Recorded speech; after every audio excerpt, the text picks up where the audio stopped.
तरह तरह के धर्म प्राप्त होंगे, हजारों लोग दान कर रहे होंगे, प्याऊ खुल रही होगी, धर्मशालाएं बनी होंगी, जहां अतिथियों को भगवान की तरह मान करके उन्हें भोजन कराया जाता है, जहां साधु संतों को भगवान के रूप में माना जाता है, जहां हर स्त्री पुरुष सीताराम के रूप में देखे जाते हैं, जहां बड़े बुजुर्ग माता पिता ही नहीं बल्कि भगवान स्वरूप उनकी सेवा की जाती है।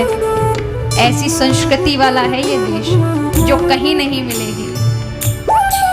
वो भारत देश है मेरा, वो भारत देश है मेरा, वो भारत देश है मेरा, वो भारत देश है मेरा, जहाँ सत्य अहिंसा और धर्म का पग पग लगता डेरा। वो भारत देश है मेरा, वो भारत देश है मेरा। जहाँ जब देश की बात आती है तो इस देश की संस्कृति है, फिर यहाँ धर्म मजहब जाति पाति ये कुछ नहीं देखा जाता।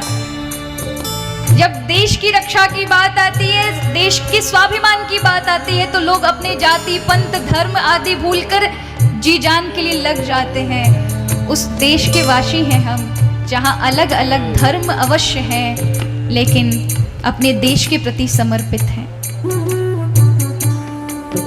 वो भारत देश है मेरा, वो भारत देश है मेरा, वो भारत देश है मेरा, वो भारत देश है। और इस भजन की लाइन को चलते ही रहने देना है अपने जीवन में, आगे तक की पीढ़ी जाने। अब ऐसा नहीं कि हमारे जो रात दिन के जो माहौल हो रहे हैं ना, उससे ये ऐसा ना हो जाए कि वो भारत देश था मेरा, जहाँ सत्य अहिंसा धर्म का लगता था डेरा।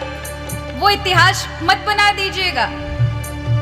इस भारत की जो संस्कृति है वो वर्तमान तक और भविष्य में भी वर्तमान ही बनकर रहे, ऐसा आप सभी प्रयास करिएगा कि हम अपनी पीढ़ी को इसी संस्कृति को देकर जाएं और वो अपनी पीढ़ी को देकर जाएं जिस प्रकार से हमारे पूर्वजों ने हमें ये सौंपा है।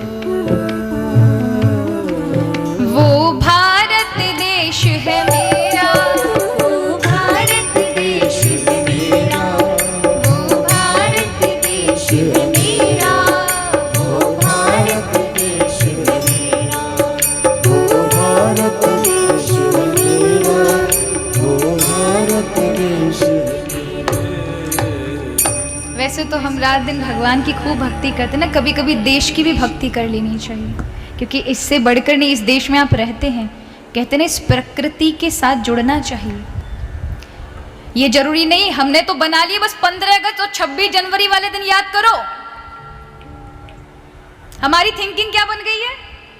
नहीं, कथाओं में नहीं होना चाहिए ये राष्ट्रवाद की बातें, और कहीं नहीं होनी चाहिए। बस 26 जनवरी वाले दिन और 15 अगस्त वाले दिन टोपी पहन कर जाना और तिरंगा हाथ में ले लेना और बस एक सलामी कर आना और आपका कर्तव्य पूरा। शर्म आनी चाहिए। हमारे तो अनवरत जीवन में राष्ट्र प्रेम होना चाहिए, तब आप भारत देश के वासी ना, फिर तो आप नकली हैं। फिर तो आप नकली। अगर ऐसी केवल 2 ही दिन आपको याद रहे पूरे साल भर में, तो क्या देश के लिए आपका कर्तव्य होना चाहिए कि देश के प्रति क्या सम्मान, इससे सद्भावना, इससे राष्ट्र के प्रति प्रेम। आज बालकों के अंदर ये सब चीजें होंगी, नहीं तो ये कायर बन जाएंगे, भीरू बन जाएंगे। जब देश को कभी आप आवश्यकता पड़ेगी तो ये सब छुप जाएंगे, क्योंकि आप ऐसी इनके अंदर संस्कृति डाल रहे हैं। इन्हें कम से कम बड़े बड़े वीर पुरुषों की गाथा सुनाया करें, वीर शिवाजी की सुनाया करें, महाराणा प्रताप की सुनाया करें। स्वाभिमान के लिए उन्होंने क्या किया, गुलाम नहीं बने वो। उन्होंने कहा हम स्वाधीनता में रहने वाले हैं। भगत सिंह को याद कराएं, रानी लक्ष्मीबाई को याद कराएं। भगवान की भक्ति भी करनी चाहिए, ऐसा नहीं है, वो तो करना आवश्यक है, लेकिन आपके कर्तव्य हैं राष्ट्र के प्रति, वो भी आप पूरा करें। कभी कभी छोटे छोटे बच्चे तिरंगा लेकर घूमते हैं ना, मुझे कभी कभी वो लगता है कि जब 15 अगस्त होते हैं तो वही तिरंगे फिर जब वहाँ से कार्यक्रम खत्म होता है स्कूल में, तो वो पैरों तले उड़ रहे होते हैं। ये आपका कर्तव्य है। जिस तिरंगे के लिए लाखों लोगों ने अपनी जानें झोंक दी, फांसी तक स्वीकार की, लेकिन उस तिरंगे की शान को ऊपर रखने के लिए उन्होंने अपने प्राणों का, अपने परिवार को छोड़ दिया, अपने जान तक को छोड़ दिया।